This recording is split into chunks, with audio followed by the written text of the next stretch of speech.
Welcome to Balance of Economy. Before we dive into the data, please note that this is market research for educational and informational purposes only and does not constitute financial advice or a recommendation to buy or sell any asset.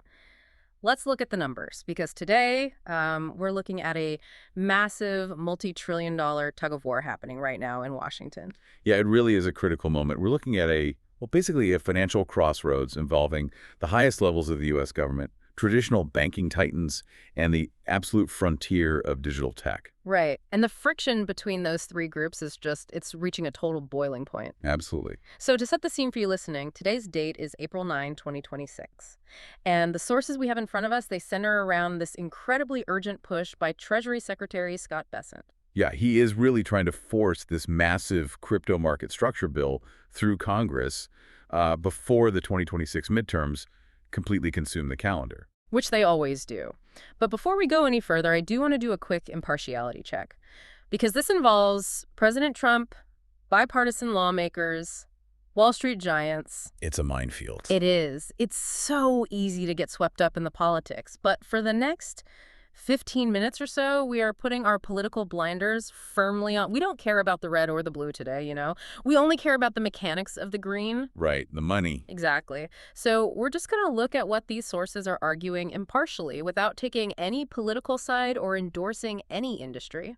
That's really the only way to look at this clearly, honestly. We're just here to examine the architecture of the debate. Like, Right. What are the different sides actually arguing, and why does it matter to the broader economy? Okay, let's unpack this. Let's start with the immediate catalyst for why we're even talking about this today. Treasury Secretary Scott Bessent recently published a very pointed op-ed in the Wall Street Journal. We did. Why is he suddenly sounding the alarm right now? Well, he's sounding the alarm because the industry is quietly but very rapidly leaving the country. Yeah. So Bessent is directly calling on the Senate Banking Committee to hold a markup of a specific piece of legislation. The Clarity Act, right. Exactly, the Clarity Act. And he wants them to send it to President Trump's desk immediately. And for anyone who isn't, a congressional insider, when we say he wants a markup, we're talking about the literal room where the legislative sausage is made. Right, yeah. It's the committee session where senators debate and finalize the actual text of a bill before a floor vote.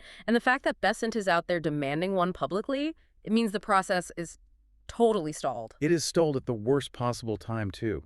I mean, when we talk about the scale of this, we aren't just talking about some niche internet hobby anymore. The global digital asset market is hovering between $2 and $3 trillion right now. 2 and 3 trillion. That's just a massive number. And looking at the data, nearly 1 in 6 Americans hold some form of digital asset. Which is huge. It means someone listening to this right now has skin in the game. That is full mainstream adoption. It is, yeah. But Bessent's primary warning in his op-ed isn't even really about protecting retail investors. No. No. His warning is that regulatory uncertainty in the U.S. is actively pushing developers, the actual people building the next generation of financial infrastructure, to places with clearer rules. Wow. Right. He specifically names Abu Dhabi and Singapore as jurisdictions that are just aggressively scooping up this talent and capital. Okay, let's drill into that for a second. What exactly are Abu Dhabi and Singapore doing right that the U.S. is doing wrong? Like, why are developers packing up their bags? Well, it comes down to regulatory mechanics. In Singapore, for instance, the Monetary Authority has laid out these highly specific licensing tiers for digital payment token services. Okay. So if you're an entrepreneur, you know exactly which form to fill out, what capital reserves you need, what audit standards to meet. You have a roadmap. And in the U.S.? In the United States, that same entrepreneur doesn't get a roadmap. They operate in this legal gray area until they suddenly get slapped with a lawsuit or a Wells notice from a federal agency. Man, so it's basically the difference between being handed a traffic manual versus just being pulled over and ticketed for breaking a speed limit you didn't even know existed. That is a perfect way to put it. And what's fascinating here is how Bessent is framing this. He's not just making a pro-crypto argument. He's making a profound argument for American financial supremacy. Right. He's arguing that the U.S. risks forfeiting its historic role as the global financial leader by hesitating. Because right now, the benefits of staying in the U.S. rarely outweigh the risks. It makes me think of an analogy. Think of the U.S. financial system like a legacy tech company, like a massive, dominant software giant. Okay, I like this. If that company refuses to build the operating system for the next generation of mobile apps, developers aren't going to just sit on their hands and stop coding. No, of course not. They're just going to go build their apps on a foreign operating system instead. And once those developers leave, the entire ecosystem goes with them. The users, the capital, the innovation, it all migrates to that new OS. Exactly. And that's what I want you, the listener, to consider for a second. What happens to your own investments, your data, your financial security, if the core infrastructure of the future internet is entirely offshored? It's a scary thought. Right. What happens when the U.S. no longer sets the security standards or the privacy laws for the financial internet? Well, it represents a profound shift in global power dynamics. Bessent wrote, let me remember the quote, "The U.S. didn't become the world's financial center by hesitating in moments of technological change. It led by setting standards that others followed." Wow.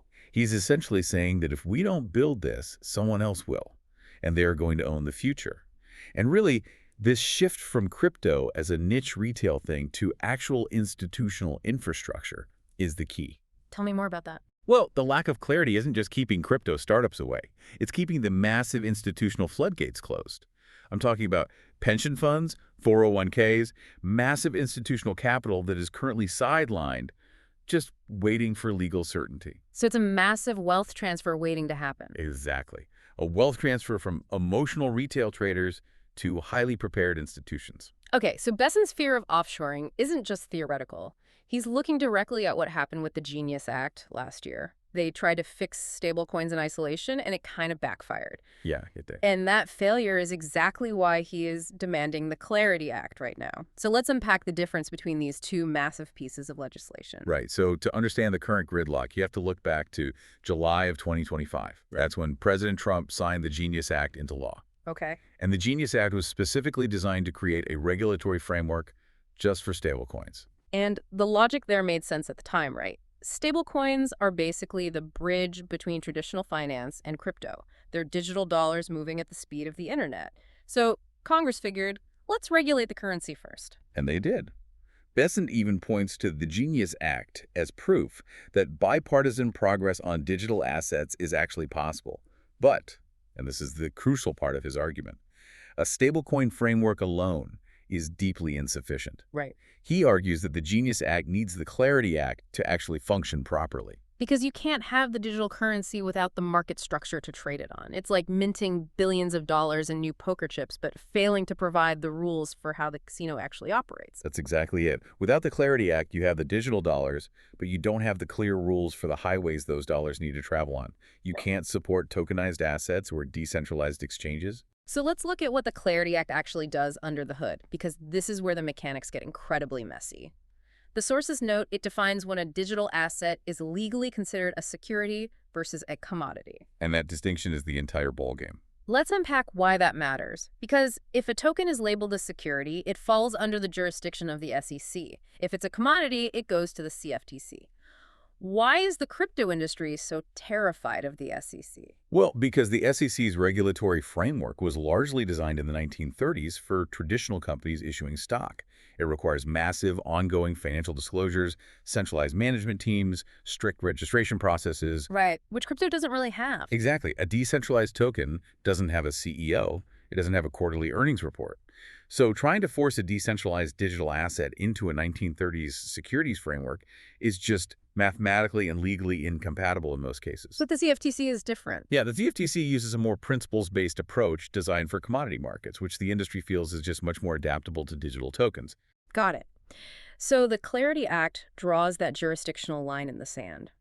It also establishes registration pathways for trading platforms so businesses know how to legally operate, and it strengthens anti-money laundering oversight. Right. It provides the durable law that Bessent says is the only way to give entrepreneurs the comfort they need to bring their businesses back to U.S. shores. Okay, I have to stop you there, though, because Bessent is painting this picture of a necessary, widely supported bill that just needs a little push. Sure. But the sources tell us that the Clarity Act actually passed the House of Representatives back in July 2025. And it didn't just barely scrape by. It passed with a massive bipartisan majority vote of 294 to 134. It was a huge margin. That was almost a year ago. Here's where it gets really interesting. If this bill has such overwhelming bipartisan support, and the Treasury Secretary is practically begging for it on the pages of the Wall Street Journal, why is it completely stuck in the Senate? You can't just blame slow paperwork. No, no, you can't. It comes down to the structural reality of the Senate itself.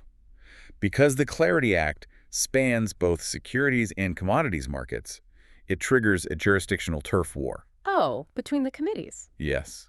It requires two separate Senate committees to get involved. The Senate Agriculture Committee, which handles commodities, and the Senate Banking Committee, which handles securities. So you have two powerful committees, both wanting to dictate the future of a $3 trillion industry, and neither wants to cede authority to the other. It is a bureaucratic nightmare. In the House, leadership forced the panels to move one piece of legislation together. But in the Senate, these two committees have stubbornly tried to draft their own separate portions of the bill. Wow. The Agriculture Committee actually advanced its half late last January, though without Democratic support. But the Senate Banking Committee, they had to completely scrap a planned markup of their draft. They literally canceled the meeting where they were supposed to finalize the text Wait, really? Why did they cancel it? because they lost the support of a key industry player. And that leads us to the absolute core of this entire gridlock. The procedural hurdle is bad, but it masks a much more brutal turf war happening behind the scenes. The stablecoin yield dispute. Yes, the stablecoin yield battle. This is the highly technical, fiercely guarded issue that has brought a multi-trillion-dollar effort to a grinding halt. And ironically, it stems directly from the Genius Act, the bill that already passed. Let's trace the mechanics of this dispute. So the Genius Act, which regulated stablecoins, included a provision that explicitly barred stablecoin issuers from offering interest or yield payments to customers just for holding the tokens. Right. And the traditional banking industry lobbied incredibly hard for that restriction because they view stablecoins as a direct threat to bank deposits. Naturally. But the banks are now arguing that the Genius Act left open a massive loophole. While the actual issuer of the stablecoin can't pay you interest, third parties, specifically decentralized finance platforms, or DeFi, are still offering substantial rewards to people who supply stablecoins to their networks. So the traditional banking industry wants this loophole completely closed in the new Clarity Act. They want those third-party DeFi rewards banned outright. And the crypto industry is fighting that tooth and nail. They contend that offering rewards or yield is absolutely necessary for stablecoins to effectively compete. Exactly. Let's clarify exactly how this yield works for the listener, because it's not just a bank paying you a fixed interest rate. Let me give you an analogy. Think of traditional banking like a toll road.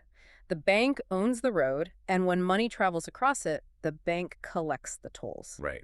They might give you, the depositor, a tiny fraction of a percent as interest, but they keep the rest. Yeah, that's the traditional net interest margin model. Exactly. But in decentralized finance, the users are the road. When you hold your stablecoins in a DeFi liquidity pool, you are providing the actual asphalt that allows trades to happen. I love that visual. Right. So the yield you get isn't some magical interest payment created out of thin air. It's you directly getting a cut of the transaction tolls because your capital built the infrastructure. And the traditional banks want the government to ban you from collecting those tolls. If we connect this to the bigger picture, you can see why the banks are terrified. Traditional banking institutions view these yield-bearing stablecoin pools as unregulated shadow banking. Expand on that. What does shadow banking actually mean in this context? Well, shadow banking basically refers to financial intermediaries that perform bank-like activities, like taking in funds and facilitating trades, but without traditional regulatory oversight. No FDIC insurance, that sort of thing. Okay.